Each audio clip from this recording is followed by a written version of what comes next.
Hello.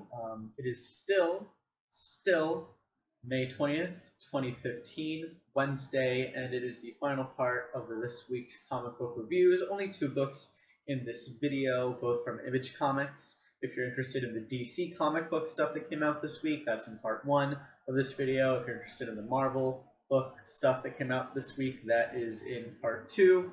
But this is part three, where we are reviewing first Wytches issue number 6, Scott Snyder and Jock, final issue of this first arc, first volume, I guess, of Wytches, and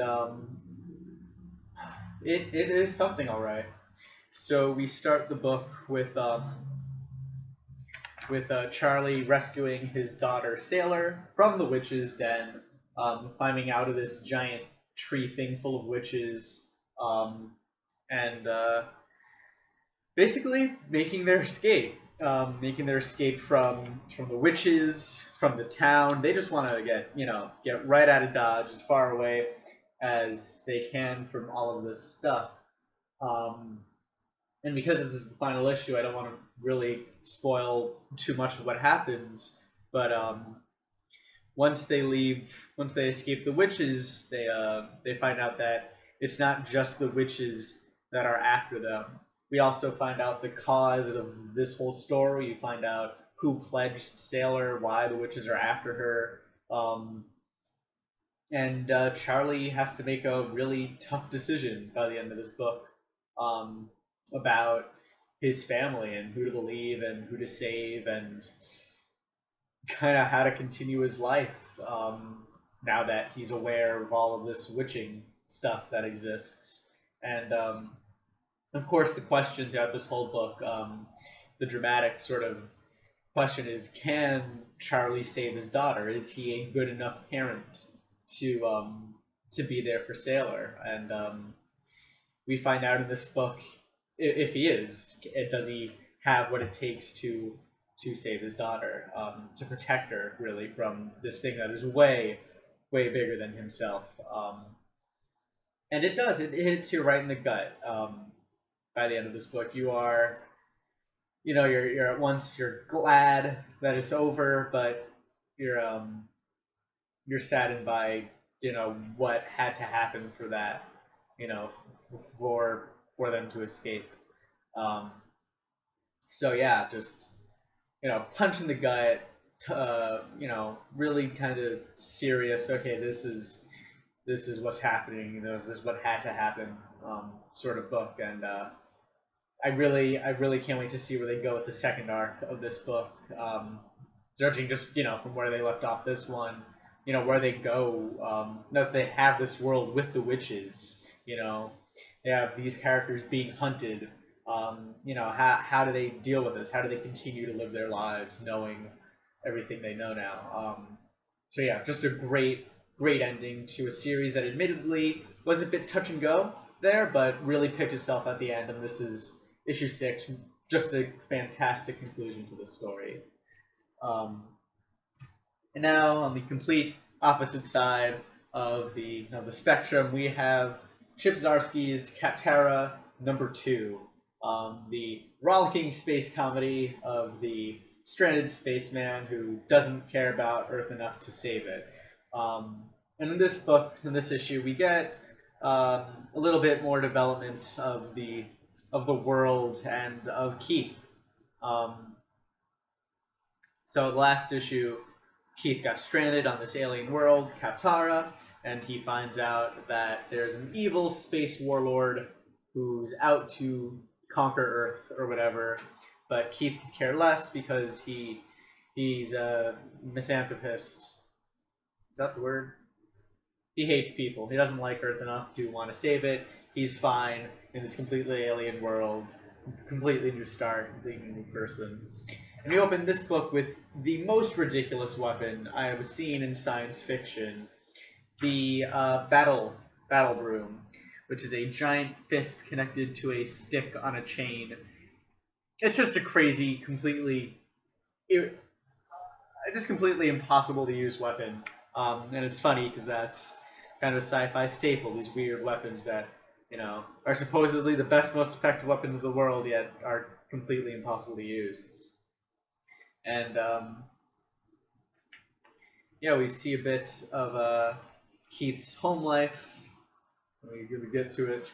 On Kaptara, he's a little bit of a celebrity. You can read the headline there, maybe. Alien coward becomes local coward. Then he's just goes home and tries to deal with, you know, with adjusting to a whole new world. And it's not as easy as I mean, I didn't think he'd expect it to be easy, but it's harder than that even. And of course, his conscience does end up catching up to him. Aside from Keith, we get a better look at the other characters here, mainly what are their names? I don't know anybody's names here. Manton, who's the guard. This guy. Well, it's just Manton, this guy over here, he's like the main guard. He's the most competent seeming male character in the story, and the prince, the queen's son, whose name is what is his name? I don't think they say his name actually.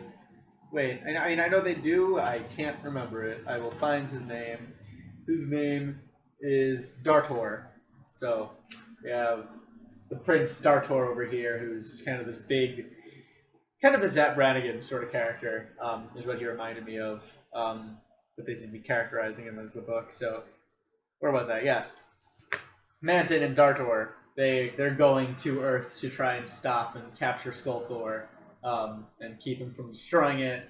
And they have a kind of clash of personalities. We also get introduced to the motivational orb, who's like a magic 8-ball, but with motivational sayings.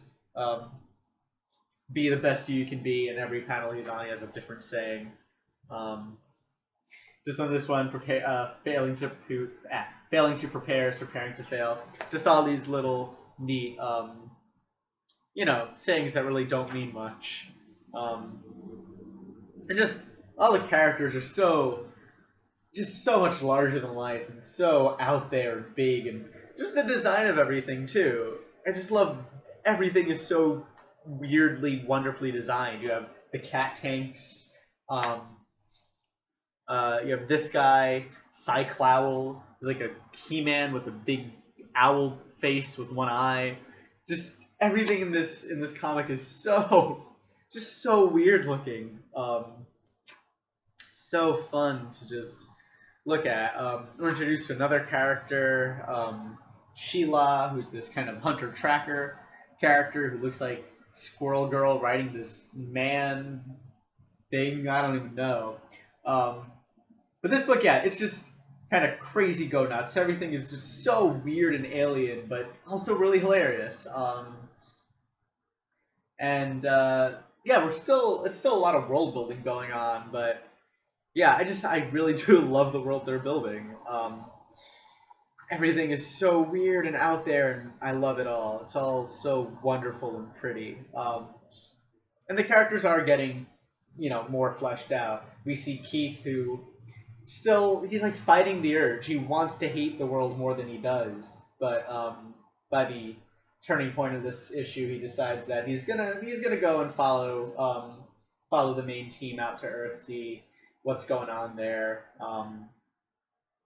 And then at the very end of this issue, he runs into some problems with everything. But yeah, this is mostly a comedy book. There's still lots of humor. There's a robot that can't pronounce Keith's name correctly. That's just kind of the beginning of it. Yeah, it's just really well written, funny book with great illustrations and designs for literally everything. So yeah, I really enjoyed it. Really fun stuff. And that's it for this week. Finally, got through all those books. Like I said, Marvel and DC books are in other videos. But yeah, if you liked this one, please give it a thumbs up. That helps me out. If you want to see more of these videos every week or so, please subscribe. And any comments, questions, whatever, leave them down below, and I will try my best to get to them. Thank you for watching, and yeah, hope you will join me next week for some more comic book reviews.